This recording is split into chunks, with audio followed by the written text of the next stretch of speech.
What up, what up? It's me. Yeah. Welcome to the end of this series for now. Just kidding. I'm pretty sure this is the end of this aspect of the series. I might do another one, but it will be a little bit different. I won't use Pixar movies. I'll do old school movies. But that's going to take a while because this one was a bit hard to push through. This was a lot of work, but I had a lot of fun. So we're going to discuss Inside Out. I have a really good chunk of different things I want to discuss. I saved this one for last because I think this one has the most rich psychological content that I can give to discuss how your brain works, how reality works. And we're going to do it with a Disney movie. I just can't wait. I cannot wait. I've been so excited for this fucking episode. All right, cool. Thanks for being here. Let's get into it.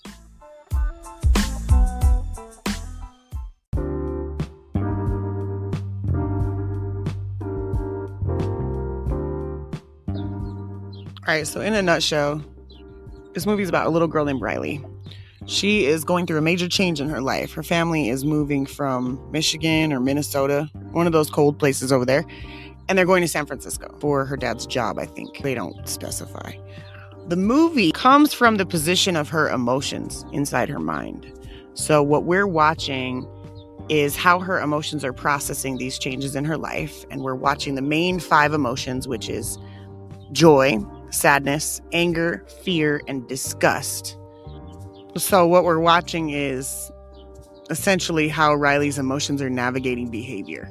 Okay, these 5 main emotions. Let's not lose that. We're going to get into a couple of things that they put into perspective when it comes to the inside of Riley's brain. Because they're talking about the inside of your brain. They're talking about the inside of my brain. This movie is such a solid representation of what the brain goes through psychologically when we have big changes in our life. And that is why this is such an exciting movie to discuss. Riley's moving with her family. She gets to San Francisco. She has to start a new school. The food is different. The people are different. The weather is different. Everything about her life has literally just shifted in ways that she doesn't fathom until we're getting into the new experiences that she's having, which is what often happens with us when we're moving through paradigms. We get into a new paradigm and we don't really even realize we are there until we're knee deep in it and we've got all these emotions about the paradigm that we just walked into. So I'm really excited to break down some different aspects of the islands of personality, which is what they call them in this movie, the train of thought, and how that plays a role with her islands of personality. We're also going to discuss different ways that they break down long-term memory and the void or the abyss where things go to be forgotten. We're going to discuss a little bit of martyrdom because that's what happens with her childhood imaginary friend. And then we're going to discuss the psychology of it all. I'm going to break down accordingly all the way through, but we'll summarize when we get to the end. So I'm super happy you're here. Thanks for listening. Let's go.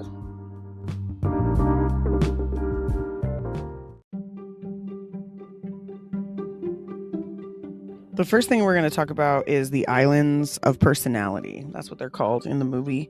These are actually the way that the brain associates. So in your brain, you have different islands of association. For Riley, these 5 islands are Honesty Island, Friendship Island, Family Island, Goofball Island, and Hockey Island, because hockey's her favorite thing. So in her age range, this is perfectly acceptable to have 5 main islands. These are character traits that she's holding on to: honesty, friendship, family, silliness, hockey. As we grow, we get more islands of association.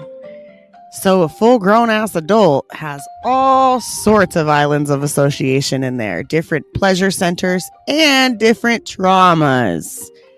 So we're not really thinking about what do they mean by these different islands of personality. Well, these are the different aspects of experience where you have core memories that have shaped and built an entire island of association.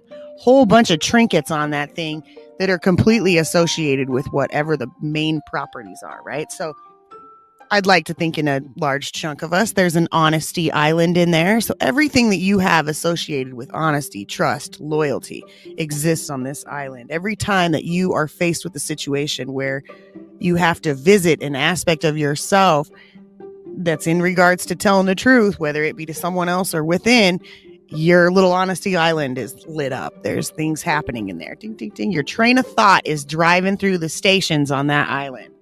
I love this concept because in the movie, every single one of Riley's islands breaks apart because every aspect of her life is challenged when she goes through this paradigm shift.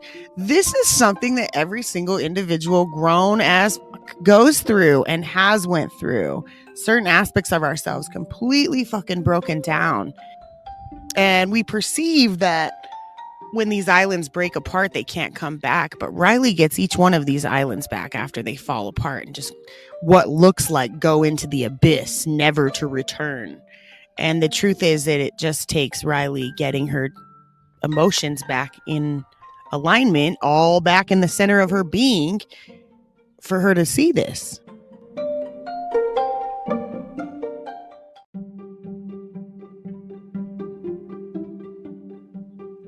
I love the concept of breaking down to people where you have a whole island of association to a person. Like for me, easiest aspect for me to relate to is my son's dad. And I know I revisit this a lot, but it's part of my grief process.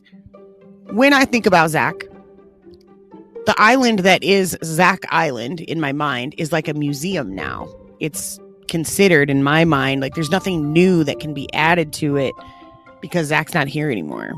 So when I visit this, there's a lot of nostalgia, a lot of energy in there that comes from lots of different places, a lot of nooks and crannies, right, of old spaces that I've had to walk through and visit in my mind, from our relationship to his death. So many layers of what happens in your mind when something goes still. Now, there's other aspects of personality, like maybe at one point in time, you were super vain, and then you just changed perspectives one day. Your whole vanity island could just be busted apart into the abyss and never to return. So there's like levels to what these islands are speaking about when it comes to building personality, when it comes to maintaining personality. If you've got an island in there that's like Rage Island and all you ever do is associate every single thing to it, you got to run every aspect of your train of thought through Rage Island before you can get to any of those other islands. Can you imagine? You know, this is why I like this movie, because you can take so many of these simple ass concepts with this movie in particular and help you break down your own psychology. If you can conceptualize these things with your imagination, then you can have an impact on your brain chemistry, because you are actually utilizing your brain to work on your brain. This movie is pivotal to understanding different aspects of one's psychology, if that's of interest to you. So without further ado, let's continue getting into this.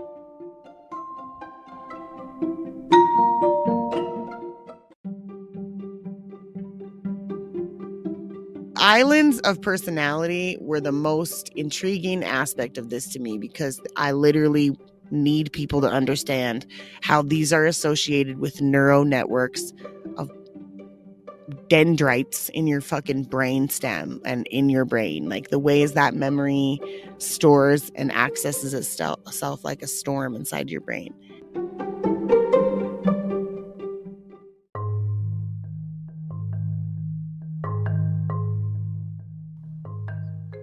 Okay, let's break down a little bit more detail about the train of thought, because the train of thought has stations on each of the islands.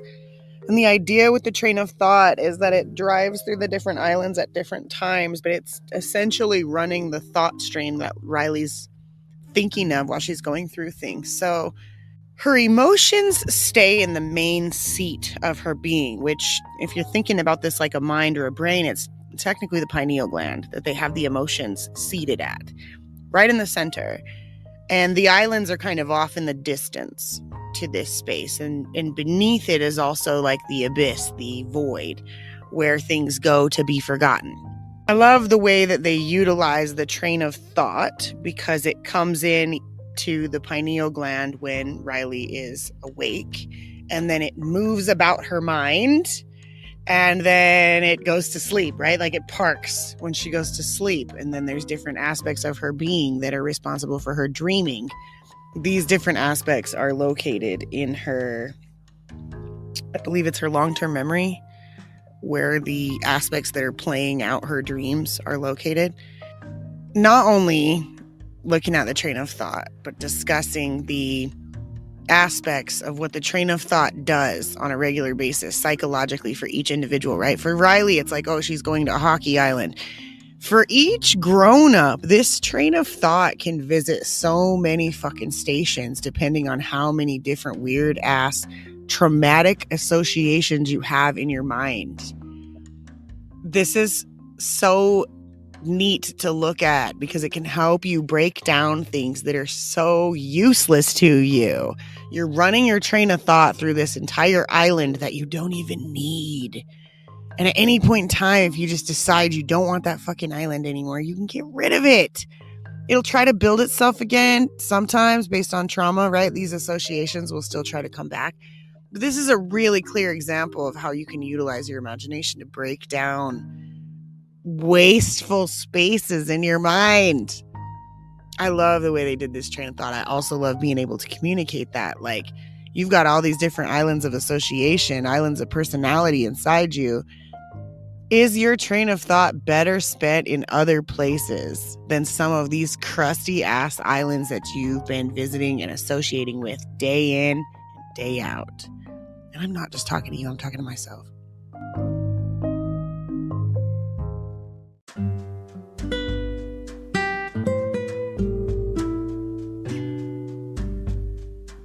Although the process by which joy and sadness get lost in the long-term memory is irrelevant, in my opinion, because it's just a representation of what the mind goes through when transitions are happening, for the sake of context. The way that joy and sadness get lost in Riley's long-term memory is because Riley is at school. And while she's at school, her teacher asks her a question that brings her joy. So joy is like excited to play the memory. But as joy is playing the memory, sadness cannot help but to touch the memory. And when sadness touches the memory, Riley feels sadness.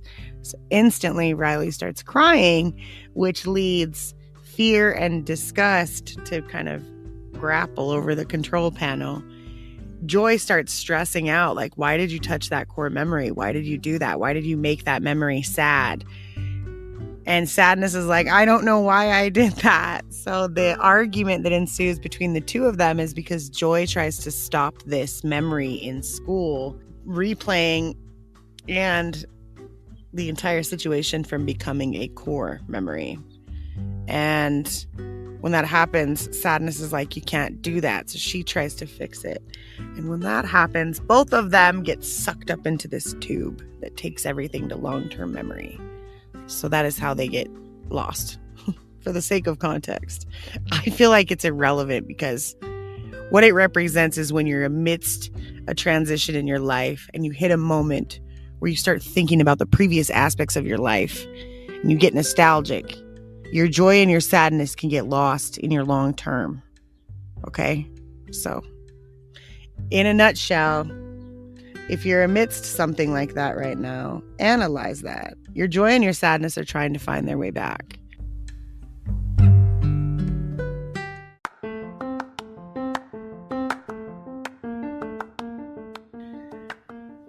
This movie speaks volumes for what happens in the human mind when people go through paradigm shifts. For example, switching jobs. When an individual switches jobs, there's a handful of different things that they used to be that they're not anymore. So sometimes those islands fall completely apart because that personality that existed at that job doesn't exist anymore. Those are not tasks that you do. And if you didn't like that job, you might very well destroy the shit out of that island. If you did like that job, that island could turn into a museum, so you don't necessarily get rid of it all the time. My position is that people who are fairly nostalgic like myself, people with water signs in their astrology charts, tend to have more islands hanging out than they do ones that they've destroyed. They tend to hold on to different thoughts and aspects and associations more often. for emotional reasons. You might find that other elements, earth elements, fire elements, air elements, will have these similar aspects, but for different reasons. Maybe not necessarily for the emotional nostalgia, sometimes for the mental nostalgia, sometimes for the worldly nostalgia. There's lots of layers to this. To simplify a little bit further, if you can take a moment to analyze the associations that you've created in your brain, for better or for worse, maybe sit down and write them the fuck out, like different aspects of my personality that I feel like are big islands. Sports teams are a good example. Anything that you hold so fucking close to your being religiously. I think most people have some sense of family or tribe that they would create an island around. So these different systems, I think, are probably pretty natural. The ones that Riley has, the basis ones, family, friendship, honesty, goofball, and her favorite hobby, is a really good outline for what the baseline in most individuals would be. I especially would co-sign that with Honesty Island, because I think that Honesty Island is what's created in the individual when they hit the point where they understand the difference between right and wrong. So I would absolutely say the way that Disney put this into perspective, you might be able to fluctuate a little bit on what you think each of those things are, but this was a fairly solid outline for an initial layout of things that we have as children. And it's kind of sad, right? Because you realize Goofball Island literally disintegrates if you don't have any aspect or connection with your inner child. It's like you have to recreate Goofball Island by tapping into your inner child. I love thinking about stuff like this. Isn't this fascinating?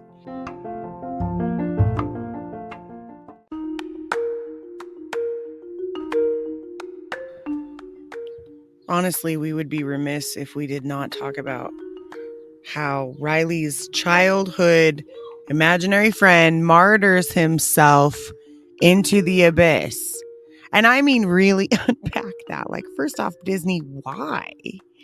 Why did we have to martyr that character? We couldn't have found a more creative way to help him get back into her life. Nope. Because that was a representation of aspects of our inner child that dies. That literally goes to the place of the forgotten and turns to fucking dust.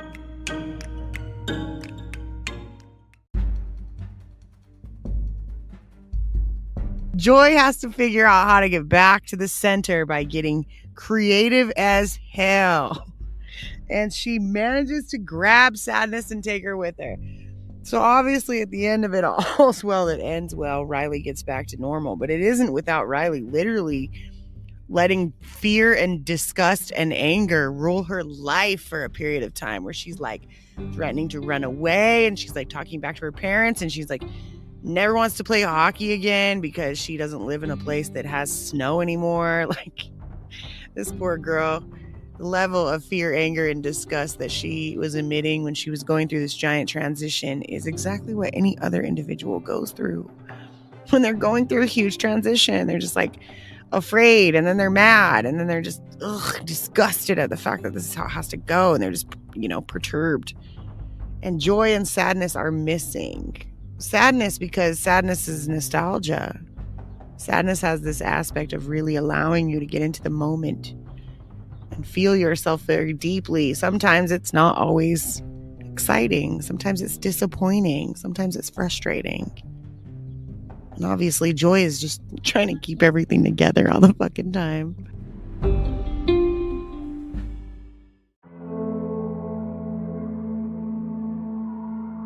This movie was such a fun representation of the psychology of the human mind as we go through transitions in our lives.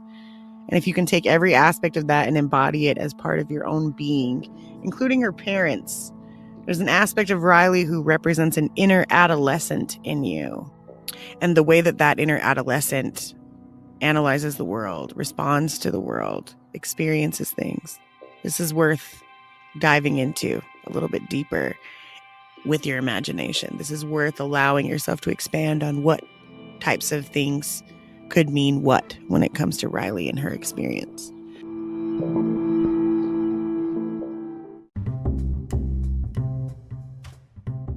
There's a lot of depth to understanding the work that one can do in their own spirit. The void or the abyss, which is this aspect of self. I believe they would call that delta when you sleep. This aspect of complete deconstruction where things go into an abyss. What you would consider never to be returned, right? Like, who really knows if they get stored in the spirit somewhere? The void, this aspect of abyss, this place where you can technically cast things, is your connection to the divine. This is often something that eludes people. They don't understand that this is nirvana. This is the space where there's nothingness, the space where there's stillness. That kind of peace that exists. For some people, that's terrifying, but it's because they're so loud in here and they need stimulation. The void freaks people out who have a high, intense aspect of energy, which is why I say is the world has to have people who don't tap the void at all in order for any of us to tap it at all, because it's necessary. So it's neither here nor there if someone likes it or doesn't, but one can still make use of it by being present with it. This is the process of standing in a moment, straight bliss. It's bliss because there's no feeling to it. There's a sense of self. And that profound moment where you can be just kind of gazing upon something, but really gazing upon it, really paying attention to all the details that went into it getting here, and then reflecting deeply on all of the processes by which it needed to go to get where it is. This can be anything. That is your connection to that exact same space in the here and now. When you sleep, delta, right? I encourage everyone to go listen to Florence Scovel Shinn. She's an author from 1925. She discussed something called casting the burden in a book called The Game of Life and How to Play It. I tell everyone to read this book. I tell everyone to listen to this book because you can find it on YouTube, an hour and a half, and it's like the most worthy book. I'd listen to it 75 times over and over and over.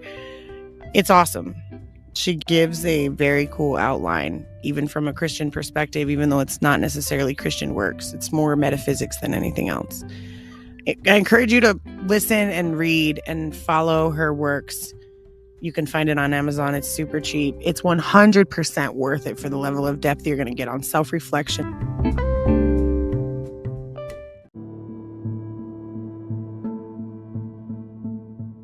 There was something subconscious that happened in Riley's mind in order to get joy back to the pineal gland that I think is worth noting because it was a subconscious thing that Disney put into the machine. Joy is running through these fucking islands as they're falling apart because she's literally like, what is happening? And Riley's like running away from home at this point. So boys are like the last thing on her mind. But on this goofball island, she has this boy making machine that she can just like clone a boy. Joy clones this boy who's like, I would die for Riley. And she clones him like 85 times and uses him to boost herself to get her in sadness back to the pineal gland. Boys are the furthest thing from Riley's mind in her real life. But subconsciously, Disney is trying to say what? You know what I'm saying? You can be the judge of that. My interpretation of that is she supposed to use a slew of boys who all promised that they would die for her in order to boost her joy when she's going through a hard time or some sort of transition in her life? What is Disney really trying to implement here with little girls, with the subconscious layers of this? And it's important for you to recognize that those exist. At the end of the movie, the console changes. Riley gets an upgraded console, and in the console is a big red button that says puberty. And it's like a big joke, and then the movie ends. So there's like this context of understanding Riley's changing in her adolescence that they are slowly putting onto. And the reason why this matters is because the age of consent is a very serious topic right now. You know, in Hollywood, 8-year-olds are required to show up to casting calls like adults, and they're treated like they're adults.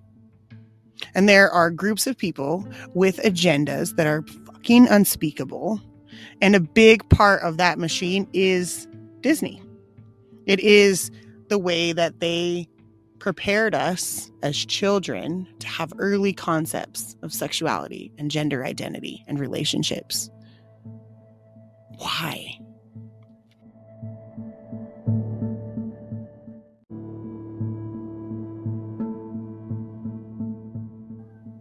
It's pretty fucking heinous, actually.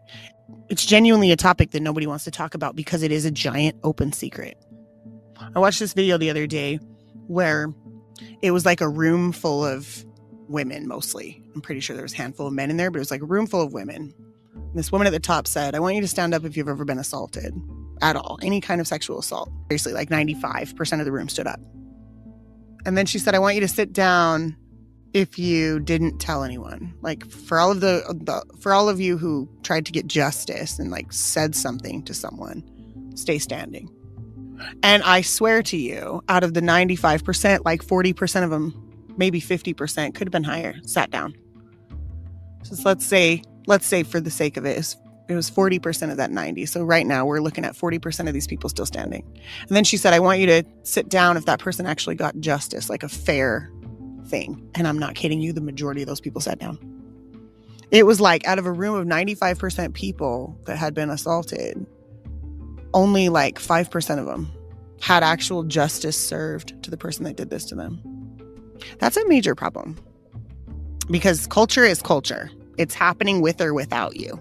There's something really, really wrong with our present day culture. And if you're not paying attention to it with these movies, with that keen perspective, that sense of psychoanalytical mind, you're missing these opportunities where you can rear your children with truth rather than a Princess Warrior program, rather than what clearly hasn't worked for present day relationships and present day coexisting. If anything, it has served as like a vessel of destruction by fueling these invalid and these misconstrued ideas that perpetuate these gender wars.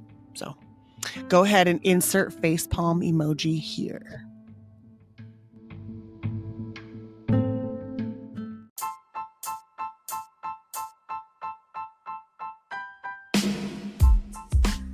When I first came up with the concept for this particular series, the entire Discerning Disney series, I knew that Inside Out would be like the frame of the one I was going to do. That was the finale, because I love talking about this the most. And my friend at the time was like, I don't know if I'm even going to listen to that because I really love Disney and I just have a feeling you're going to ruin shit for me. So I say that to say, I hope I did not ruin Disney for you. It's just important to have an open eye and awareness and observation when you're paying attention to this programming, so that you can have authentic conversations with your kids, so that you can be more aware in your world about the kind of shit that someone might try to get you to believe. Oftentimes, adults don't even realize how hard this programming goes because we grew up on this shit. Our parents were peddling this shit to us, and it was being peddled to them. Disney's been around since the fucking 40s, right? Like, when did Snow White come out? Like, I swear it was like the 30s or 40s. Like, think about this. Put things into perspective for yourself. Stop just co-signing to shit because you like it. It's fun and it's trendy. I mean, or don't. Like, sheep end up at a slaughterhouse though. So there's that. Do whatever you do with your social medias. Like it, comment, share it. Avoid me. I get it. I'm so glad you're here. Thank you so much for listening. Peace.